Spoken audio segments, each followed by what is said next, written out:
जोहार दोस्तों, स्वागत है आपका हमारे इस यूट्यूब चैनल सहायक आचार्य में। दोस्तों, अगर आप झारखंड से बिलोंग करते हैं और झारखंड में शिक्षक बनना चाहते हैं तो आपको पता होगा कि झारखंड में टीचर वैकेंसी एक बड़ी संख्या में आने वाली है। 2015 के बाद से झारखंड में कोई भी शिक्षक बहाली नहीं हुई है, इसलिए बड़ी संख्या में बच्चे अभ्यर्थी शिक्षक बहाली का इंतज़ार कर रहे हैं। तो झारखंड में शिक्षक बनने के लिए एक नियमावली बनाई गई है, जिसका नियमावली का नाम सहायक आचार्य संवर्ग नियमावली दिया गया है। और ये जब से ये नियमावली आया है तब से ये झारखंड में एक हलचल सी मच गई है, क्योंकि झारखंड में शिक्षक बहाली का जो एक प्रोसेस होता है उसमें एक बड़ा बदलाव किया गया है। और झारखंड में जेटेट मेंस के नाम से, आप इसे जेटेट मेंस या सुपर टेट या टीचर रिक्रूटमेंट एग्ज़ाम भी कह सकते हैं, कुछ भी कह सकते हैं, लेकिन ये प्रावधान किया गया है। तो इसके आधार पर कुछ नई चीज़ें झारखंड में बहाली में देखने को मिलेंगी। तो इस छोटी सी वीडियो में आपको विस्तार पूर्वक बताने की इसे कोशिश करूंगा। तो इसमें योग्यता क्या होगा, परीक्षा का प्रारूप क्या रहेगा, इसकी पाठ्यक्रम कौन सी होगी और नया वेतनमान क्या होगा, इसके बारे में हम लोग ज़रा सा डिस्कस कर लेंगे। तो सबसे पहले शुरू करते हैं हम लोग इस नियमावली के ऊपर बात करेंगे, जिस नियमावली का नाम है इंटर प्रशिक्षित सहायक आचार्य, यानी प्राथमिक शिक्षक जो बनने जाएंगे उनके लिए ये महत्वपूर्ण चीज़ें क्या क्या होगी, इसे हम लोग देख लेंगे। एलिजिबिलिटी यानी योग्यता, इस एग्ज़ाम में अपियर होने के लिए कौन कौन सी एलिजिबिलिटी रहेगी, इसको अगर देखा जाएगा तो सबसे पहले भारत का नागरिक होना चाहिए। आप झारखंड के हैं फिर भी अगर भारत का नागरिकता आपके पास है तो आप इस परीक्षा में अपियर हो सकते हैं। इसके साथ साथ +2 के एग्ज़ाम में, इंटरमीडिएट के एग्ज़ाम में आपके पास कम से कम 50% अंक होने चाहिए। या तो आपके पास डीएड है या बीएड है, 50% अंक के साथ आपका भी डीएड या बीएड होना चाहिए। 1 वर्षीय डिप्लोमा या 2 वर्षीय डिप्लोमा, अगर आपके पास 1 साल का बीएड है या 2 साल का बीएड है तो भी आप 1 to 5 में टीचर बनने के लिए एलिजिबल हैं। बस इसके साथ मोस्ट इम्पॉर्टेंट ये है कि झारखंड में जेटेट का आयोजन किया जाता है, जेटीईटी का आयोजन किया जाता है, जो अब तक 2 बार ही आयोजन किया गया है, 2013 में और 2016 में। अगर आप लेवल 1 की परीक्षा एक कक्षा 1 से लेकर 5 तक आयोजित की जाने वाली जेटेट की परीक्षा उत्तीर्ण किए हैं तो आप 1 to 5 की वैकेंसी में, सहायक आचार्य की वैकेंसी में अप्लाई कर सकते हैं। मैं दोहरा दूं, अगर आप जेटेट की परीक्षा 1 to 5 में उत्तीर्ण हैं तो आप सहायक आचार्य की वैकेंसी में अप्लाई कर सकते हैं। एग्ज़ाम पैटर्न, सबसे इम्पोर्टेंट बात यह है, एग्ज़ाम पैटर्न झारखंड में जब से ये नियमावली आई है तो हल्का जैसा मच गया है कि जेटेट मेंस होने वाला है और इसका सिलेबस बहुत बड़ा है, एग्ज़ाम पैटर्न भी इसमें बहुत हैवी कर दिया गया है। तो इसको थोड़ा डिटेल में समझेंगे, क्योंकि जब तक हम लोग एग्ज़ाम पैटर्न को नहीं समझेंगे प्रिपरेशन करना हमारे लिए आसान नहीं होगा। तो आसान शब्दों में आपको ये एग्ज़ाम पैटर्न में समझाने जा रहा हूँ। आपकी परीक्षा 3 पाली में आयोजित की जाएगी। आपकी परीक्षा 3 पाली में आयोजित की जाएगी, जिसमें प्रथम पाली में क्वालिफाइंग नेचर का एग्ज़ाम होगा, जो आपका हिंदी का एग्ज़ाम हो सकता है। क्वालिफाइंग नेचर का एग्ज़ाम रहेगा माध्यमिक परीक्षा के अनुरूप, मातृभाषा में से कोई एक, आपका मदर टंग माध्यमिक परीक्षा में जो होता है, मातृभाषा जो होता है, यानी आप हिंदी मान सकते हैं, उसकी परीक्षा आप यहाँ पर देंगे। इसकी क्वेश्चन प्रश्न 100 रहेंगे, इसके पूर्णांक भी 100 का रहेगा और इसकी अवधि 2 घंटे की रहेगी। 100 क्वेश्चंस के साथ 100 मार्क्स और इसकी अवधि 2 घंटे की रहेगी। ये प्रथम पाली।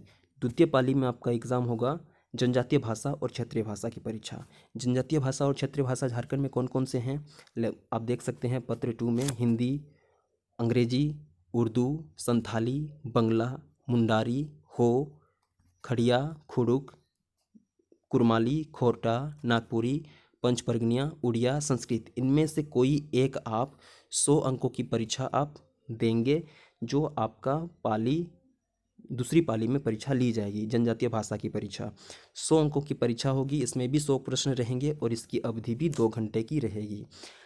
तृतीय पाली में सबसे पहले जीके 50 अंकों की परीक्षा, 50 प्रश्न रहेंगे। एसएसटी की परीक्षा होगी, 75 क्वेश्चन रहेंगे, 75 अंक भी रहेंगे इसमें, और साइंस और मैथ्स मिला के वो भी 75 अंकों का परीक्षा होगा। तो कुल मिला के पाली 3 में, तीसरी पाली में आपका 200 अंकों की परीक्षा होगी और उसकी अवधि रहेगी, परीक्षा की अवधि 3 घंटे। इसमें एग्ज़ाम पैटर्न में जानने लायक सबसे इम्पोर्टेंट बात यह है कि मातृभाषा जो आप पाली 1 में परीक्षा देंगे, इसमें कम से कम 30% अंक लाना अनिवार्य होगा। आपको मातृभाषा की परीक्षा में कम से कम 30% अंक लाना अनिवार्य होगा। अगर आप 100 में से 30 अंक नहीं लाते हैं तो आपका पेपर चेक नहीं किया जाएगा, आप एग्ज़ाम में डिस्क्वालीफाई हो जाएंगे। तो आपको पेपर प्रथम पाली के परीक्षा में कम से कम 30 अंक लाना अनिवार्य रहेगा, अन्यथा आपकी कॉपी नहीं जांची जाएगी।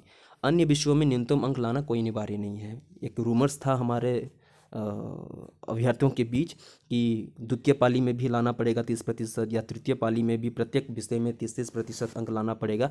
ऐसी कोई बात नहीं है, आप ओवरऑल इसमें आप कुछ भी अंक ला सकते हैं। पर जेएसएससी का अपना एक नियम होता है कि ओवरऑल भी वो एक नियम लगा देता है कि ओवरऑल आपको भी कुछ न्यूनतम अंक लाना पड़ेगा।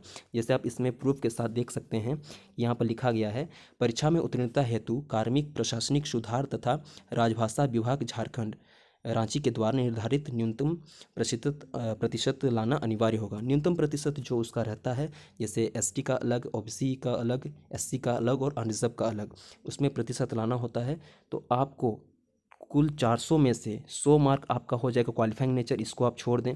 कुल 300 में से आपको कुछ मिनिमम अंक लाने पड़ेंगे, उसके बाद ही आप मेरिट में आने के लिए एलिजिबल हो जाएंगे। मुझे लगता है आप इसके एग्ज़ाम पैटर्न के बारे में अच्छे से समझ गए हैं। अगर किसी को समझ में नहीं आया तो आप वीडियो को दोबारा से देख सकते हैं और सुन सकते हैं। सिलेबस, इसका सिलेबस अब तक नोटिफिकेशन आया नहीं है, और जब नोटिफिकेशन आएगा तो डिटेल में इसके सिलेबस आ जाएगी। पर इसके नियमावली में जितना मेंशन है मैंने आपको बता दिया कि जैक द्वारा जो किताब चलता है हमारे झारखंड में, क्लास 1 से लेकर 12 तक जो किताबें चलती है, आप किसी के भी आपके अगल बगल कोई अगर बच्चा पढ़ता है तो उनका किताब आप देख सकते हैं और उनकी किताबों के हिसाब से आप अपनी तैयारी शुरू कर सकते हैं। जब सिलेबस आएगी तो आपको सारा पता चल जाएगा। सैलरी, सहायक आचार्य की सैलरी और सहायक शिक्षक की सैलरी अलग अलग होती है। सहायक शिक्षक, अब तक झारखंड में सहायक शिक्षक का रिक्रूटमेंट होते आ रहा था, पर नई नियमावली में बदलाव के कारण अब एक नया संवर्ग लाया गया है, सहायक आचार्य। सहायक आचार्य का सैलरी सहायक शिक्षक की सैलरी से कम है। सहायक शिक्षक की सैलरी लेवल 6 की सैलरी होती थी, पर सहायक आचार्य का सैलरी लेवल 4 की सैलरी है। यानी आपको 2400 ग्रेड पे की हिसाब से 25,500 बेसिक मिलेगा। इसके साथ आप डीए, टीए और अपना एचआरए जोड़ सकते हैं।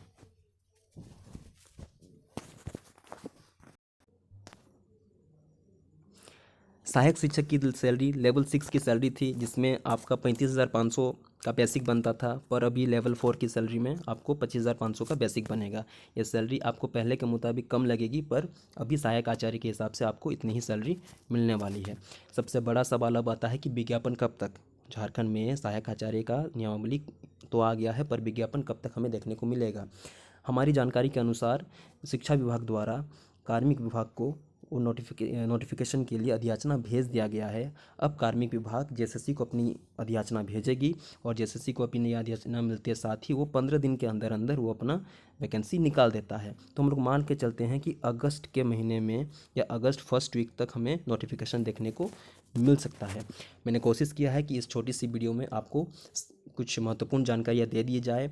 अगर आपको वीडियो अच्छा लगा तो वीडियो को लाइक करें। कुछ आपके मन में सवाल है तो मुझे कमेंट सेक्शन में आप अपने सवाल लिख सकते हैं, मैं एक वीडियो बनाकर उसके सवाल को हल करने की कोशिश करूँगा। और अगर आपको ये वीडियो अच्छा लगा तो अपने दोस्तों के साथ साथ शेयर करें जो सहायक आचार्य की वैकेंसी में अपना अप्लाई करना चाहते हैं। चैनल को सब्सक्राइब करें ताकि ऐसे ही मैं वीडियो लाता रहूँगा और आपको ये सारी अपडेट मिलती रहेगी। थैंक यू, जोहार, मिलते हैं अगले वीडियो में।